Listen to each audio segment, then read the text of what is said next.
On today's episode, I continue my four-part series where I break down the top four prospects in the 2026 NBA draft. I've covered Darren Peterson, I've done AJ DeBonsa, I've done Cam Boozer. So if you haven't checked those out yet, guys, I highly encourage it. But today I'm going to do the final episode on none other than Caleb Wilson from UNC. I'm going to break down his offensive game, how he would fit with the Pacers, his defensive game, and what he can bring on that end of the floor to the Pacers. I'm going to cover his weaknesses on the offensive end and defensive end. And then at the very end of the podcast, I'm going to give my final verdict if I believe he would be the right pick for the Pacers if we were to land a top four pick in the 2026 NBA draft. All coming up next on the Pacer Pulse podcast.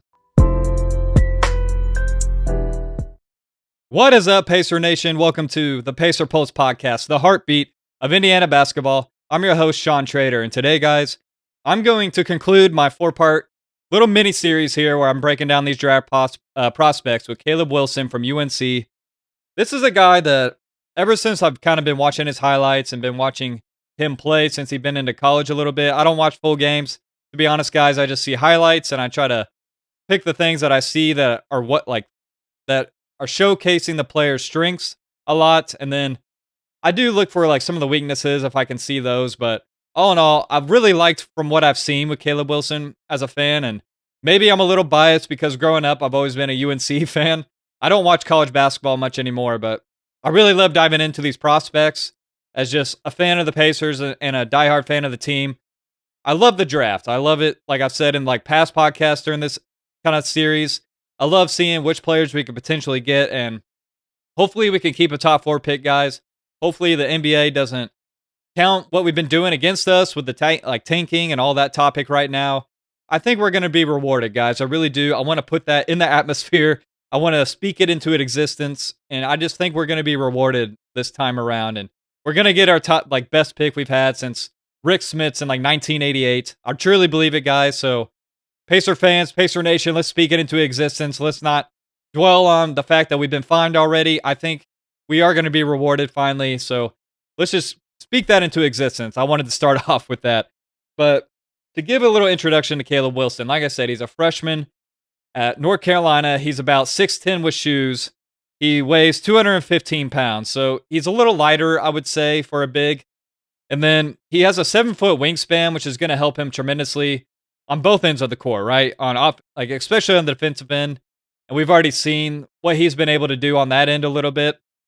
And he has a standing reach of 9 feet, which is tremendous. So, I mean, he's literally a foot away from the rim without even jumping. So you can see why he's such an efficient finisher at the rim, even though he struggles playing through contact. But the fact he's able to dunk basically any possession he has inside really speaks to the fact of his length is truly elite and his athleticism as well.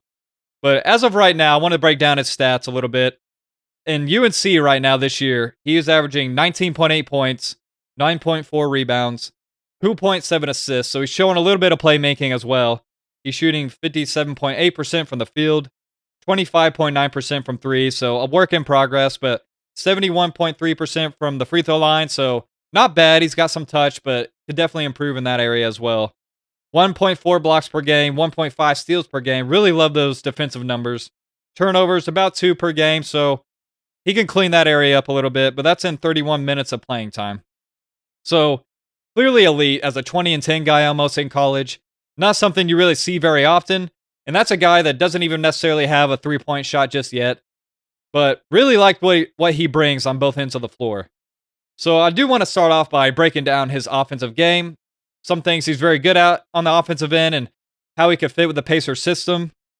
But offensive strengths as of right now in his game right now is that he's an efficient finishing and rim scoring. I think we've seen that quite a bit in his game so far in college. He's an elite paint finisher. He's a lob threat. He's strong on cuts. He's a great transition option as well, and just a great pick and roll finisher too, where I think he's going to be able to pick and pop in the free throw range a little bit, and then obviously rolling to the rim, being a lob threat or just finishing inside. He's a great offensive rebounder, which we desperately need as a team, but he generates second chance point opportunities. He's a high motor around the basket type of guy, which that is something you can't really necessarily teach, right? Somebody that is going to bring that high motor that always playing hard, which is something that the Pacers love in their players with like Neesmith, let's say, and Siakam, even like Haliburton, like different guys on this team, TJ McConnell that really play with like a high level of energy. I think he's going to bring that. His passing for his size too. He's a good high post reader. Like he's able to like pass out of the high post, maybe find cutters or just guys open on the 3-point shots too. I think he's going to be able to find that as well. And just he's a willing passer. So that's obviously encouraging to see. He's not like a black hole on the offensive end. He's going to make the right reads, and even if it's not elite just yet, he is going to be able to grow into that role, I think, even more so. And just he's going to find cutters and weak side shooters, like I said.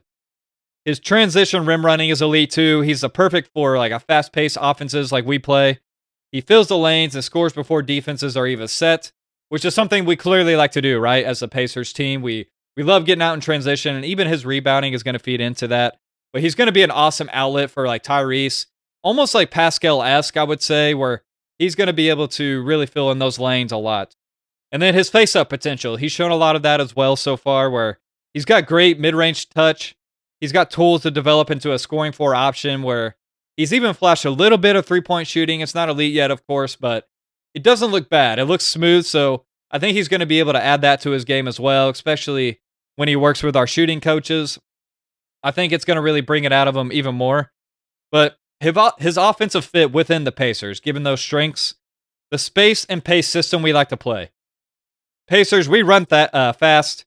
We thrive in transition. Wilson fits perfectly as a rim-running athlete, like I said, almost in that Pascal Siakam-esque type of way. Maybe not to that elite level just yet, but like he's going to be able to get out and run in transition, just getting like lob passes in transition, even like close off, like seal offs we like to do with Siakam in transition as well. I think Wilson's going to be able to do that as well, and I think he's going to be able to learn a lot from Siakam in that way too, which is like, I think he would be the great mentor for a guy like Caleb Wilson. He's going to be a pick and roll threat in our system, like a dynamic role option for Tyrese Haliburton and Andrew Nembhard, both guys who are, especially in Nembhard's case, is only getting better in the pick and roll. Being like the primary playmaker as well this year is really going to help him grow and be able to make those reads. So whether he's playing with Tyrese or Andrew Nembhard out there on the court, he's going to be a fantastic option as a lob threat or just a short roll man or eventually, hopefully, as a pick and pop guy as well. And then just his offensive rebounding is going to help the team tremendously. Obviously, bringing in Zubats right now is going to dramatically help that. And just imagine adding another active, dynamic guy at the rim like a Caleb Wilson, who's going to clean up the glass a lot as well. He's going to help really shore up a lot of our deficiencies that we have right now in terms of just rebounding and especially offensive rebounding, where we're going to have more second chance opportunities, more maybe easier shots, other 3-point shots as well for guys like Neesmith, Haliburton, Nembhard, Toppin, whoever he's playing with out there on the courts. I think he's going to provide a lot more second chance opportunities. And just his ability at cutting in wide open spacing. So with shooters like Neesmith, Siakam, Haliburton, Nembhard, etc., Wilson becomes deadly as a weak side cutter. So almost like how we see like Toppin gets a lot of his alley-oops and whatnot as well. I think Caleb Wilson can kind of fill into that role as well, where you always saw like Toppin on the weak side getting lobs, especially during the playoffs last year. I think Caleb Wilson could fit that role quite a bit. But his long-term development, he has the potential to grow into a modern face-up four if that jumper develops even more so. So I think he's already kind of shown the ability to like shoot from the mid-range and be able to rise up above some defenders in the mid-range as well. We've seen him kind of do that against Cam Boozer at Duke a little bit whenever they played each other. And I think that he's going to add that 3-point shot as time goes on as well. So I really believe in his ability to stretch from the 3-point line eventually. But offensively, Wilson, he just fits Indiana's identity today and potentially their identity long-term if the shot comes around even more so. So I really love his fit within our offensive system. And that's where I want to move to the defensive side of the ball. So his defensive strengths as of right now, his length, athleticism, and switchability. So I think he can defend 3s and 4s very well. Occasionally switches onto guards. It depends on the guard matchup. He's going to struggle against like super quick guards, just like anybody, I guess, in the NBA would. So depending on the guard, I think he could switch 2 through 5 potentially, especially when he adds strength to his frame, where he's got the length, he's got the athleticism and versatility. where he's going to handle like those positions pretty well, I think, especially as he grows as a player and grows as in his like body, let's say. So he's going to add a lot in that regard, which is something we desperately need, that switchability, especially next to like a Zubats and next to Siakam, next to even like Obi Toppin maybe in certain small ball lineups and whatnot too. I think it's going to provide a lot of versatility in that front. And rim protection and help defense is going to be elite. He averages 1.4 blocks per game. Good timing, rotating from the weak side. He's shown a lot of that, especially against Duke, where he even blocked Cam Boozer's shot attempt, where he came over from the weak side and had a monster block on Cam Boozer at the rim. So you see like what he can provide on that end as well.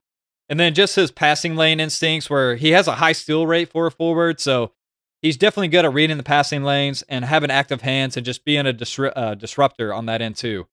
So the fact he's averaging a block and a half a game and a steal and a half a game it just shows like how much upside he has as a defender as well.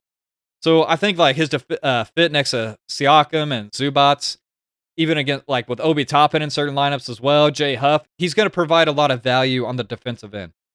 But how does he fit with those individual strengths? How does he fit within the Pacers' defensive system? He fits their man-to-man switch schemes that we like to do. Carlisle, he wants a switch. He likes the switchable forwards, right? So Wilson, he gives that versatility, like I said, kind of like what Siakam's able to do. And then his help defense and rotation length. His weak side rim protection pairs well with the Pacers guards, as we usually like to funnel guys into like the paint. That's what we did a lot with Miles Turner when he was with us, and I think we're gonna do that again with Zubats as well. And I think he's gonna be able to aid in that sort of defensive scheme. And even like we've kind of done with Jay Huff a lot, where he's been a really good shot blocker this year. It's because we really funnel guys into Jay Huff, where he's able to protect the rim in that way. I think Caleb Wilson can play in that role too, even in some small ball 5 lineups, especially when he gets like more strength. But the rebounding need, of course, which is why we brought Zubats in, right? We brought in his presence because he's one of the best rebounders in the NBA, something we haven't had since we had Sabonis.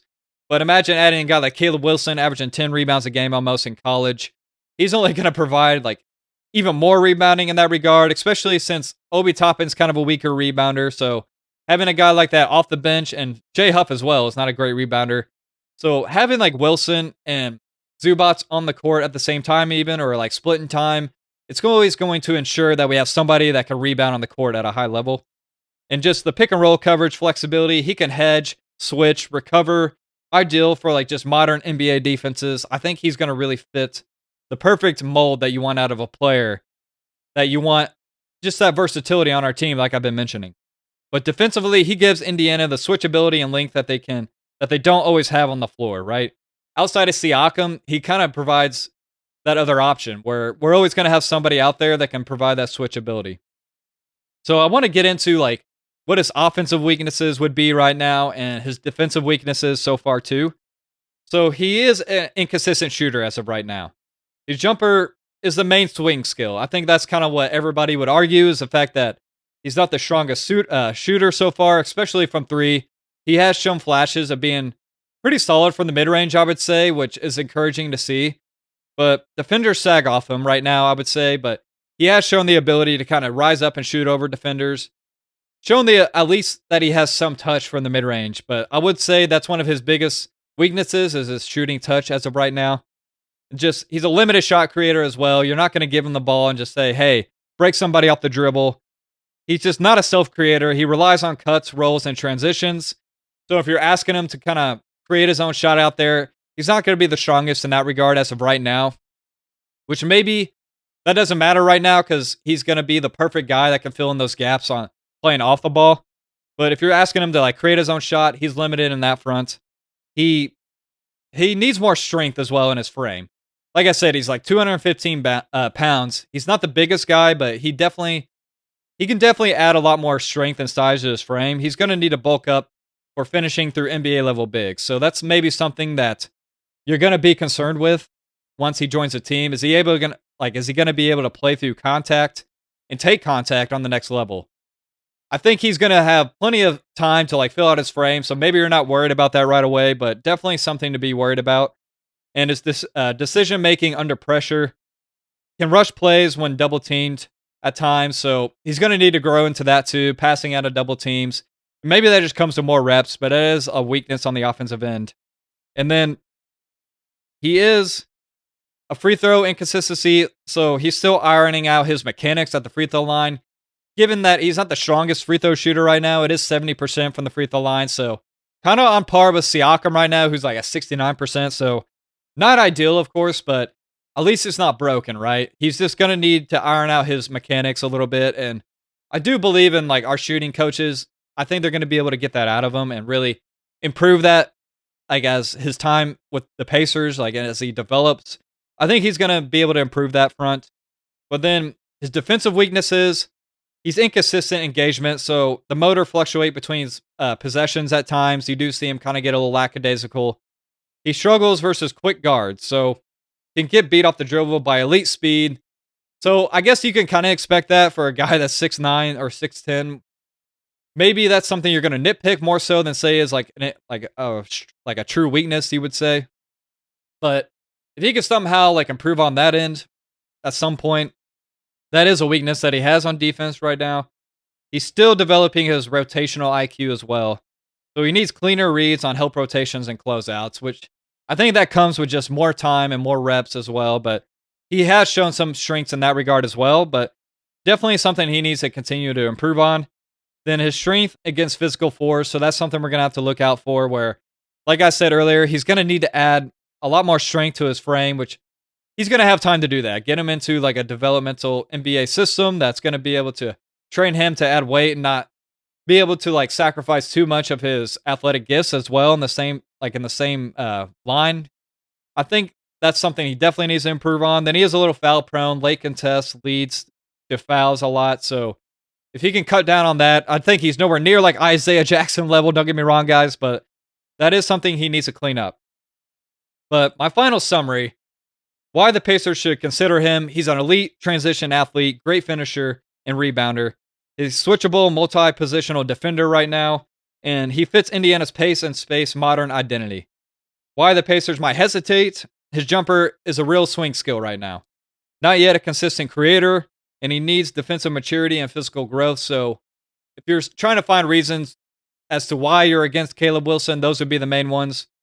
But best case scenario, let's say, a high energy two-way forward who becomes a Pascal Siakam type finisher, defender, and transition weapon. So if that's like his best case scenario, you would take that all day. Would you say that's like all-star level? Yeah, I think if he fills out that potential, of course, Siakam's been a multi-time all-star.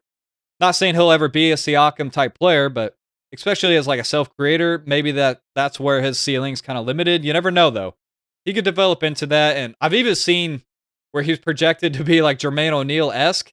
So we obviously know Jermaine O'Neal is Pacer fans, Pacer Nation. So if he even got close to that, and I kind of see some similarities in that regard, especially if he bulks up and adds more strength in his frame, you can see where there's some flashes of Jermaine O'Neal in his game. But I think that his highest level, like his highest outcome, definitely like a multi-time all-star, high-end level starter in this league for years and years to come, which is an awesome get as like a top 4 pick because it's not always guaranteed, right? But then a worst case projection, you could say, oh, he's an athletic rotational forward who relies on his motor, defense, and finishing, but never becomes a true shooter. So that's kind of like the worst case scenario. So I don't know. I think that like he still would be a high quality starter in that regard, but if he never develops the shooting, that is something that's kind of a big concern. So is that something that dissuades the Pacers front office from taking a guy like Caleb Wilson? I don't know. It would depend. If they truly believe he could develop into that, only they are going to know, and the scouts are going to know that. And I think they clearly have a level of belief in Caleb Wilson because they made that pick top 4 protected. So if they didn't believe in Caleb Wilson at the 4th pick, I think they would only made it top 3, right? So I do think they believe in his potential. Maybe they believe in somebody else too. Now that Caleb Wilson has suffered this hand injury, it maybe allows somebody else to sneak into the top 4. I just saw a projected mock of Keaton Wagler from Illinois being projected at the top 4. I like his potential. I love his shooting, his creation off the bounce, but I also worry about his ability to separate against elite guards and just maybe his defense is going to be a question mark. And I think I've seen where Keaton Wagler has only dunked like once, or maybe not even at all in college so far. So I worry about his athleticism as well, but I do like his like fit and shooting next to Halliburton, but I still think Wilson would be the pick over him. You bet on his potential and just overall upside. So my final verdict here, would I take Caleb Wilson with a top 4 pick? Yes, I would. It depends on where it lands. So let's say if it lands top 3, like if it's the 3rd pick, I would take Caleb Wilson over Cam Boozer as of right now if I had to choose. But am I take him over AJ DeBonsa or over Darren Peterson? No.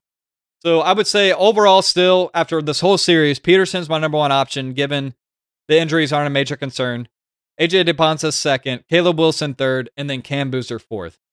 So that's kind of where I have all these guys ranked as I've finished up this series, guys. Let me know what you think in the YouTube comments. Do you like Caleb Wilson's game? How do you view him compared to like Peterson, DeBonsa, Boozer?